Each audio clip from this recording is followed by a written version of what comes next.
The arena fell silent, not the comfortable silence of anticipation, but the cold, dead silence that comes when 20,000 alien spectators suddenly realize they might have made a terrible mistake. Zara Chen stood in the center of the blood-soaked sand, her brown hair matted with sweat and something that definitely wasn't sweat. Her prison jumpsuit hung in tatters, revealing scars that told stories no 17-year-old should have to tell. But her eyes burned with something that made even the Krex warlords in their luxury boxes shift uncomfortably. Ladies, gentlemen, and assorted galactic scum, the announcer's voice boomed across the Coliseum, his 4 vocal cords creating a harmony that would have been beautiful if it weren't announcing death. Today we present a special treat, a human juvenile, captured during the recent raids on Terra Colony 7. The crowd erupted in cruel laughter. Humans were known throughout the galaxy as soft, weak creatures who relied on technology rather than natural weapons. What could one small human girl possibly do against the arena's champions? Governor Thax leaned forward in his gilded booth, his segmented insect face clicking with amusement. Tell me, Admiral Core, why exactly are we wasting time with this pathetic display? Admiral Core, a massive reptilian creature whose scales had turned gray with age and countless battles, drummed his claws against the armrest. The human colonies have been troublesome lately. Public executions send a message, but surely 5 apex predators is overkill. Thax's compound eyes glittered. The creature will be dead before the crowd can properly enjoy the show. Down in the arena, Zara tilted her head as if she could hear their conversation 300 feet above. A smile played at the corners of her mouth. Not a pleasant smile. Not the kind of smile that promised friendship or mercy. It was a smile of someone who had lost everything and found something much more dangerous in its place. "Oh, I'm going to enjoy this," she whispered to herself, rolling her shoulders as the first gate began to rise. The razor spine emerged first, 8 feet of pure predatory evolution, its back covered in serrated bone plates that could slice through titanium. Its 6 legs moved with deadly grace, and its mandibles clicked hungrily as it caught her scent. The crowd roared its approval. "Nasty little bug, aren't you?" Zara said conversationally, as if she were commenting on the weather. "I bet you're used to your prey running, screaming, begging for mercy." The razor spine lunged. Zara didn't move. At the last possible second, when the creature's mandibles were inches from her throat, she stepped sideways with fluid grace that defied physics. Her hand shot out, fingers rigid, and punched straight through the creature's head, just behind its primary eyes. The crowd's roar died in their throats. "But I'm not your usual prey," Zara continued, pulling her hand free as the razor spine collapsed. Green ichor dripped from her fingers. "I'm what happens when you push humanity too far." The second gate opened. The flesh render bounded out, a creature of pure muscle and rage that had never lost a fight in 3 years of arena combat. Its red hide was scarred from countless battles, and its tusks gleamed white in the artificial sunlight. "Now you," Zara said, turning to face a new threat. "You look like you might actually be fun." The flesh render charged, its massive form shaking the arena floor. Zara waited until the last moment, then dropped to one knee and drove her fist upward into the creature's chest. There was a sickening crack as her hand punched through hide, muscle, and bone to reach the creature's heart. The flesh render had exactly enough time to look surprised before it died. "2 down," Zara announced, standing and shaking blood from her hand. "Who's next?" Governor Thax's clicking had stopped entirely. "What is she?" Admiral Core's ancient eyes narrowed. "I'm beginning to suspect we may have underestimated human physiology." The third gate opened, releasing the Void Stalker. This one was different. Sleek, intelligent, built for hunting rather than brute force. It circled Zara warily, its silver hide shifting and rippling as it analyzed her movements. "Smart," Zara approved. "You know something's wrong, don't you? You can smell the danger." The Void Stalker's response was to split into 3 identical copies, each one real, each one deadly. They moved to surround her from different angles. Zara laughed. Actually laughed, a sound that carried clearly across the stunned arena. "Multiplication tricks? Really? Did you think I wouldn't notice they're all still connected to your central nervous system?" She closed her eyes and took a deep breath. When she opened them again, they seemed to glow with an inner fire. "Here's the thing about humans," she said, her voice carrying despite her not raising it. "We're persistence hunters. We don't chase prey because we're faster. We chase them because we never, ever give up." She moved, not fast, not with inhuman speed or grace, but with perfect, calculated precision. Her first strike hit the leftmost stalker in exactly the right spot to sever its connection to the others. The other two flickered and solidified into the real creature, which she caught by the throat before it could react. "We also learn," she continued, as if nothing had happened. "Every fight, every battle, every loss teaches us something new." The Void Stalker's neck snapped with a sound like breaking wood. "3 down," Zara announced cheerfully. "Are we having fun yet?" The crowd was no longer cheering. A low murmur of unease rippled through the stands. This wasn't how arena fights were supposed to go. Apex predators didn't die in seconds to unarmed prey. The fourth gate opened. The Death Seer emerged, and even Zara paused. This creature was old, ancient even by galactic standards. Its chitinous shell bore the scars of 1,000 battles, and its psychic abilities were legendary. It could predict its opponents' moves seconds before they made them. "Ah," Zara said softly. "The Mind Reader. Tell me, what do you see in my future?" The Death Seer's mental voice echoed across the arena, speaking directly into every mind present. "I see." It paused, its ancient mind recoiling for what it found in Zara's thoughts. "I see nothing," it whispered. "Your mind is empty, dark. How is this possible?" Zara's smile widened. "That's because you're looking in the wrong place. See, the thing about humans is that we don't just learn from our own experiences. We learn from everyone's experiences. Every human who ever lived, every human who ever died, every lesson learned in blood and pain and loss." She began walking toward the Death Seer, her steps measured and deliberate. "You want to know what's in my mind? It's the collective memory of every human who ever said never again and meant it. It's the rage of every parent who lost a child, every child who lost a parent, every dreamer who watched their world burn." The Death Seer tried to back away, but found itself frozen by the intensity of what it was sensing.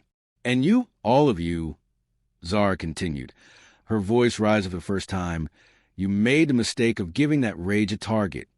Her hand shot out, fingers extending into claws that shouldn't have been possible for human anatomy. They punched through the Death Seer's shell like it was paper. "For down," she said, her voice returning to its conversational tone. "One to go." The final gate opened. The crowd held its breath. The Apex Titan stepped into the arena, and for the first time since the fight began, Zara actually stepped backward. This creature was massive, easily 12 feet tall, and built like a living siege engine. Its hide was metallic, its claws were the size of sword blades, and its reputation was legendary throughout the galaxy. "Well," Zara said, looking up at the creature, "I was wondering when they bring out the big guns." The Apex Titan didn't roar, didn't posture, didn't waste time with intimidation displays. It simply charged, moving with surprising speed for something so large. Zara waited, and waited, and waited. At the last possible moment, she dropped flat on her back, letting the creature's momentum carry it over her. As it passed, she drove both feet upward into its belly, using its own weight and speed against it. The Apex Titan flew through the air and crashed into the arena wall with a sound like thunder. "You know what the funny thing is?" Zara said, standing and brushing sand from her ruined jumpsuit. "All of you, all these years, you've been calling us the weak species, the soft ones, the ones who need technology to survive." The Apex Titan struggled to its feet, shaking its massive head. "But you never asked yourselves a simple question," Zara continued, walking toward the creature with that same measured pace.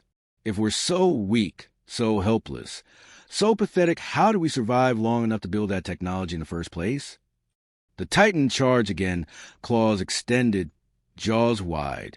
Zara sidestepped, grabbed one of its claws, and used its own momentum to spin around.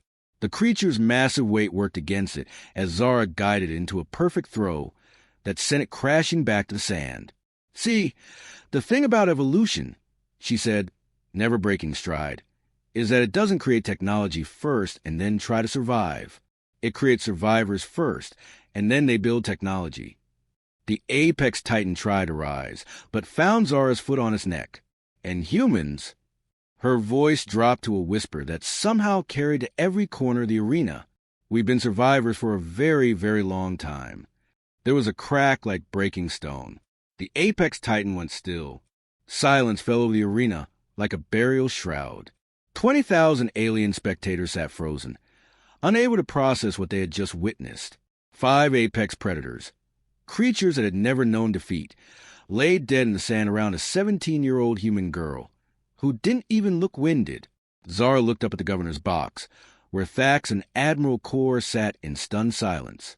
18 seconds, she called out, her voice carrying clearly in the dead quiet.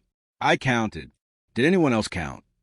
She began walking toward the arena's exit, stepping over bodies as if they were nothing more than obstacles in her path.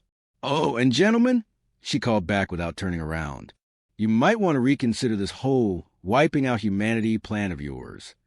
Her laughter echoed off the arena walls as she disappeared into the shadows, leaving behind a silence that spoke louder than any roar.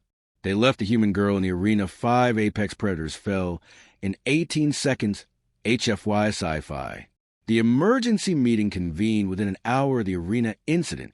The council chamber, carved from a single massive crystal formation, hummed with nervous energy as representatives from 17 different species gathered around the holographic table. The air recyclers worked overtime, struggling to manage the mixed atmospheres required for such a diverse gathering. Governor Thax's clicking had developed a nervous stutter. We need to discuss the human situation immediately. Admiral Kor's ancient scales had darkened to a deep gray, a sign of extreme stress in his species. One human girl just dismantled 5 apex predators like they were training dummies. If this is what their children can do... She's not a child, interrupted Dr. Vex, the Krillian scientist whose forearms gestured frantically as she spoke.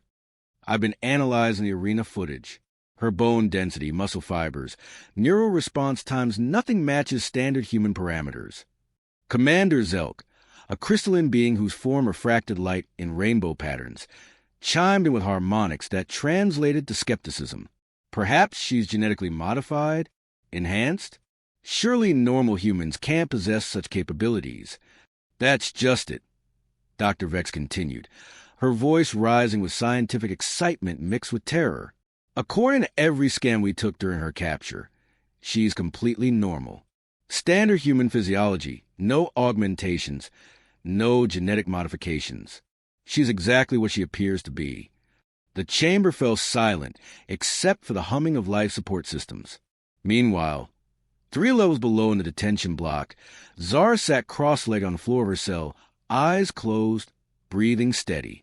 The energy barriers that contained her hummed softly, but she paid them no attention. She was listening to something else entirely. The whispers had started during her capture 6 months ago. Voices of humans she'd never met, from places she'd never been. At first, she'd thought she was losing her mind. Grief and trauma could do that to a person, especially when that person had watched their entire colony burn while hiding in a supply closet. But the voices weren't madness. They were something else entirely.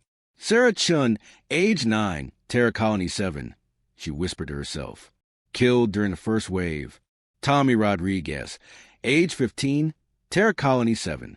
Killed trying to protect his little sister. Maria Santos, age 43, Terra Colony 7. Killed shielding children in the school shelter. The list went on. Every human who had died in the raids, their names, their ages, their final moments. She carried them all now, and they carried her.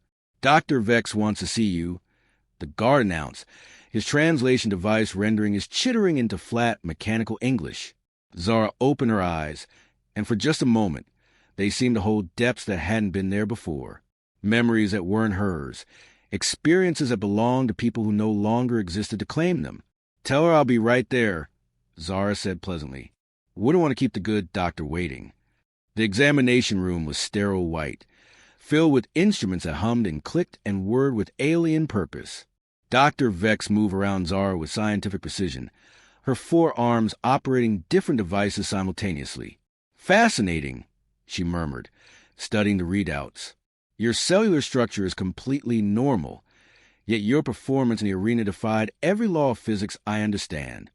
"Maybe your understanding is incomplete," Zara suggested, watching the doctor work with mild interest. "Impossible. Krillian science has mapped the capabilities of every known species. Humans score consistently in the lower percentiles for physical capabilities." Zara laughed, a sound that made Dr. Vex's instruments flicker. "Has Krillian science ever met a human who had nothing left to lose?" "Loss doesn't alter physical capabilities," Dr. Vex replied, but her tone was less certain now. "Doesn't it?"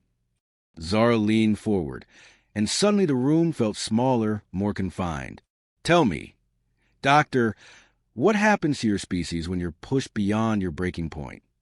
We experience stress responses, elevated hormone production, temporary increases in strength and speed." "Temporary," Zara repeated.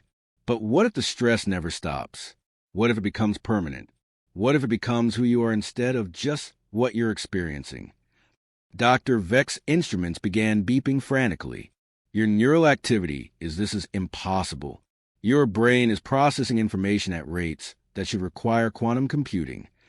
"The human brain is quantum computing," Zara said softly. "We just never had reason to use it at full capacity before." She stood up, and Dr. Vex instinctively backed away. "You see, Doctor, your science is based on studying humans at peace.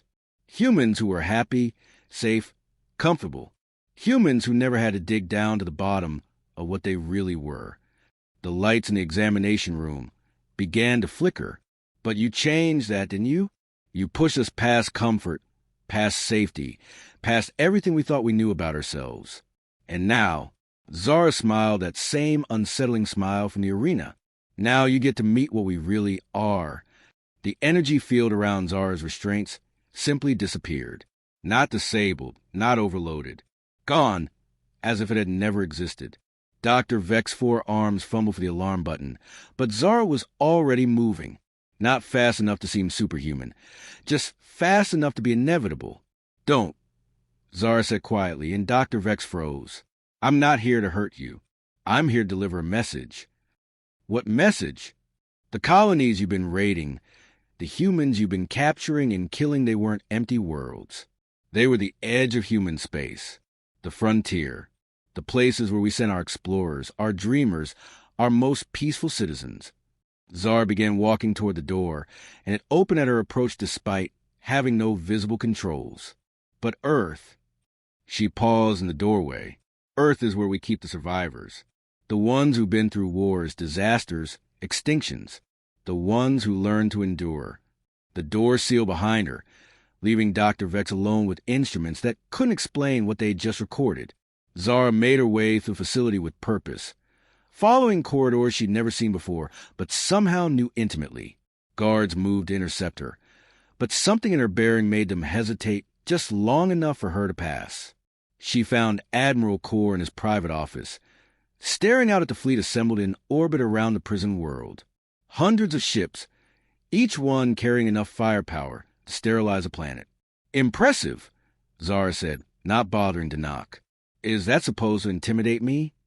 The ancient reptilian turned slowly, his predator's instincts screaming warnings his rational mind couldn't process. "How did you get past my security?" "I asked nicely," Zara replied, settling into a chair without invitation. "We need to talk. I don't negotiate with prisoners." "I'm not negotiating," Zara said calmly. "I'm explaining. There's a difference." Admiral Core's claws extended involuntarily, a threat display that had sent enemies fleeing for centuries. Zara examined her fingernails with apparent interest. "Your species has been raiding human colonies for 3 years," she continued. "Killing civilians, taking prisoners, selling survivors to arena owners like Thax. You've been operating under the assumption that humans are weak, defenseless prey. The evidence supports that assessment." "Does it?" Zara looked up from her nails. "Because from where I sit, It looks like you've been attacking the wrong humans." She stood and walked to the viewport, gazing out at the assembled fleet. "Those colonies you destroyed? They were populated by humans who left Earth because they wanted peace. Scientists, artists, families who chose exploration over conflict. The gentle humans, Admiral, the ones who thought the universe was big enough for everyone to coexist." Her reflection in the viewport seemed to shimmer, as if other faces were superimposed over hers. "But you didn't just kill them. You made them suffer. You broadcast their deaths across the galaxy as entertainment. You turned their final moments into profit." Admiral Core found his voice. "War is war. Conquest requires. Conquest." Zara turned, and her eyes held the depths of space itself. "You think this is conquest? Admiral, you haven't even met the people you're actually at war with yet." The lights in the office began to dim, not from power failure, but from something that absorbed light rather than merely blocking it. Earth got the message, you see.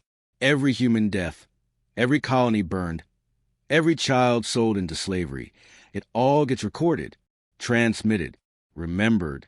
She walked back to the desk, and Admiral Core found himself unable to move. And Earth Admiral Core is where we keep the humans who survived the extinction wars, the climate collapse, the resource conflicts, the AI uprising, every catastrophe that should have wiped us out but didn't. Her hand touched the surface of his desk, and the metal began to deform under her fingers. We're the descendants of people who ate each other to survive nuclear winter, who fought wars with sticks and stones after the technology failed, who crawled out of bombed-out shelters and decided that giving up wasn't an option. The metal crumpled like paper, and now you've given us a reason to remember what we're capable of. Admiral Core tried to speak, but no sound emerged. "Here's what's going to happen," Zara continued conversationally. "You're going to send a message to every species in this little confederation of yours. You're going to tell them that the human raids stop immediately. All human prisoners are to be released. Reparations will be paid to the families of the dead." She leaned forward, and her voice dropped to a whisper that somehow filled the entire room. "Because if you don't, if you force us to come looking for you, we won't send the colonists next time. We won't send the explorers or the dreamers or the peaceful ones." The temperature in the room began to drop. "We'll send the humans who've been waiting patiently for 3 years for an excuse to show the galaxy what we learned in the dark years. The ones who've been very, very bored since the last time someone tried to wipe us out." She straightened up, and suddenly she was just a 17-year-old girl again, small and seemingly fragile. "Do we understand each other, Admiral?" Admiral Core managed a nod. "Excellent." Zara smiled brightly. "Oh, an admiral? That fleet of yours? The one with enough firepower to destroy planets." She walked to the door, which opened at her approach. "Earth has been building ships for 3 years. We've been very busy. And our ships?" She paused in the doorway. "Our ships are crewed by the kind of humans who consider what I just did in your arena to be a warm-up exercise." The door sealed behind her, leaving Admiral Core alone with the growing certainty that his species had just made the worst mistake in galactic history. 3 days later, the first human fleet arrived at the edge of the system. 17 ships, sleek and dark, broadcasting a simple message on all frequencies. "We've come to collect our daughter." The surrender was immediate and unconditional. But as Zara Chen stepped aboard the rescue ship, her feet touching human deck plating for the first time in 6 months, she looked back at the alien fleet and smiled. Not the predatory smile from the arena, not the cold smile from the meetings. This was the smile of someone who had just delivered the opening move in a game that would span centuries. "Welcome to the galaxy," she whispered. "Population, about to get very, very interesting." Behind her, the stars themselves seemed to whisper agreement.